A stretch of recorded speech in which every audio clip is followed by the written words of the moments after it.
Hello friends, तो welcome back to my channel smart study lecture में। चलिए friends, आज के इस नए वीडियो में मैं आपको क्लास 12 फिजिक्स का जो आपका कूलाम का नियम है इस वीडियो में आपको बताने वाला हूं। तो चलिए फ्रेंड्स, वीडियो को शुरू करते हैं। यदि फ्रेंड्स आप हमारे चैनल पर नए हो, चैनल को जरूर सब्सक्राइब कर लीजिएगा। देखिए फ्रेंड्स, यहाँ पर जो आपका कूलाम का नियम दिया है ये आपके बोर्ड एग्जाम के लिए काफ़ी ज़्यादा इंपॉर्टेंट टॉपिक है और ये आपके हर साल किसी ना किसी सेट में जरूर पूछा जाता है। देखिए फ्रेंड्स, जो आपका वैद्युत आवेशता क्षेत्र है इस चैप्टर के सबसे इंपॉर्टेंट ये आपका टॉपिक है कूलाम का नियम।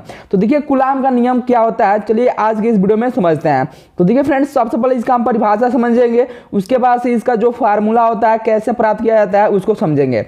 तो यहाँ पर देखिए दिया है कूलाम का नियम, दो स्थिर बिंदु आवेशों के बीच लगने वाला आकर्षण तथा प्रतिकर्षण बल। देखिए यहाँ पर आपका बात कर रहा है आकर्षण और प्रतिकर्षण, तो अभी हम समझेंगे कि आकर्षण बल और प्रतिकर्षण बल क्या होता है।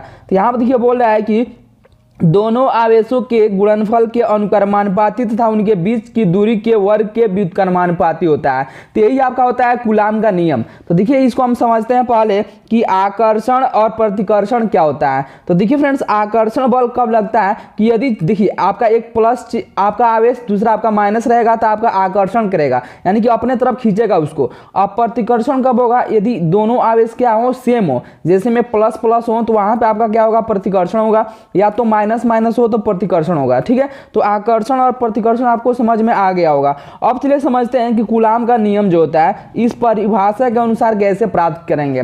तो यहाँ पर देखिए आपका जो परिभाषा में बोल रहा है कि दो स्थिर बिंदु आवेश, तो यहाँ पर हम सबसे पहले दो स्थिर, ठीक है फ्रेंड्स, मान लीजिए कि दो स्थिर बिंदु आवेश बनाएंगे। यहाँ पे दो स्थिर बिंदु आवेशों के बीच लगने वाला आकर्षण तथा प्रतिकर्षण बल।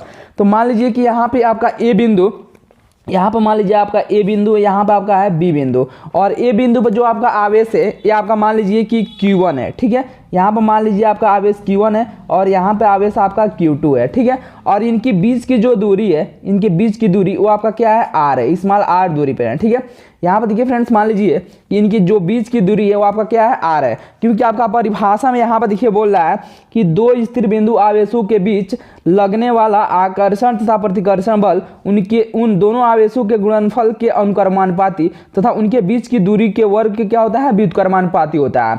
तो यहाँ पर देखिए फ्रेंड्स, आपका दो आवेश Q1 और Q2 है और ये आपका स्मॉल r दूरी पर क्या है, स्थित है। ठीक है, अब देखिए फ्रेंड्स, इनके जो बीच की दूरी है वो आपका क्या है, स्मॉल r है। अब देखिए फ्रेंड्स, यहाँ पे जो आपका परिभाषा में बोल रहा है उसके अनुसार यहाँ पे क्या हो जाएगा कि दो स्थिर बिंदु आवेशों के बीच लगने वाला प्रतिकर्षण, यहाँ पे देखिए आकर्षण अथवा प्रतिकर्षण बल उन दोनों आवेशों के गुणनफल के अनुक्रमानुपाती होता है। यानी कि देखिए फ्रेंड, जो आपका बल होता है F वो किसके अनुक्रमानुपाती होता है, इन आवेशों के गुणनफल के अनुक्रमानुपाती, यानी कि Q1 और Q2 इनके गुणनफल क्या होता है, अनुक्रमानुपाती होता है। इसको हम समीकरण 1 मान लेंगे।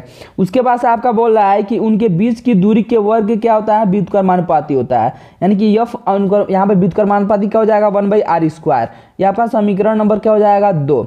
अब देखिए फ्रेंड्स, यहाँ पे समीकरण 1 और 2 से, समीकरण 1 व 2 से देखिए फ्रेंड्स, यहाँ पे जो आपका LHS जो आपका दिया है दोनों तरफ आपका क्या है, F है, और यहाँ पे देखिए आपका RHS में Q1 Q2 दिया है और यहाँ पे इसमें F व्युत्क्रमानुपाती का चिन्ह है 1/r² दिया है। तो आपका LHS सेम है, तो समीकरण 1 और समीकरण 2 से आपका हो जाएगा F अनुक्रमानुपाती Q1 × Q2 और अपान में क्या हो जाएगा, R का स्क्वायर हो जाएगा। इतना तक समझ में आ गया। अब देखिए फ्रेंड्स, जब भी हम अनुक्रमानुपाती का चिन्ह हटाते हैं तो आपके एक कांस्टेंट आता है। ठीक है, तो जब हम यहाँ पे अनुक्रमानुपाती का साइन हटाएंगे तो यहाँ पे एक कांस्टेंट आएगा, F बराबर में मान लीजिए कि आपका K आ गया, इंटू में Q1 Q2 और अपान में R²। अब देखिए फ्रेंड्स, यहाँ पे जहाँ लिखेंगे फ्रेंड्स कि जहाँ K बराबर क्या है, नियतांक है, क्या है, नियतांक है। अब देखिए फ्रेंड्स, K का जो मान होता है, K का मान देखिए क्या होता है, F बराबर में 1/4πε0 होता है। ठीक है, और इनटू में Q1 Q2 और अपान में R का स्क्वायर। तो यही आपका होता है फ्रेंड्स कूलाम का नियम। क्या होता है, यही आपका होता है कूलाम का नियम कि F बराबर में 1/4πε0 Q1 Q2 बटा R का स्क्वायर। अब देखिए फ्रेंड्स, यहाँ पे 1/4πε0 का मान क्या होता है, चलिए यहाँ पे लिख लेते हैं। तो देखिए फ्रेंड्स, जो आपका 1/4πε0 का जो मान होता है वो आपका होता है 9 × 10⁻⁹ न्यूटन मीटर स्क्वायर प्रति कूलाम स्क्वायर होता है। क्या होता है देखिए, 1/4 पाई एप्सिलॉन नॉट का जो मान होता है वो आपका होता है 9 × 10⁹ न्यूटन मीटर स्क्वायर प्रति कूलाम स्क्वायर होता है। तो यहाँ पे देखिए फ्रेंड्स आपको 1/4 पाई एप्सिलॉन नॉट का भी मान यहाँ पे लिख दिया गया। अब देखिए फ्रेंड्स यहाँ पे जो आपका एप्सिलॉन नॉट जो होता है, एप्सिलॉन नॉट देखिए क्या होता है, तो एप्सिलॉन नॉट जो होता है वो आपका होता है निर्वात की वैद्युतशीलता होता है। क्या होता है फ्रेंड्स, निर्वात की वैद्युतशीलता। यहाँ पे लिख लेते हैं निर्वात की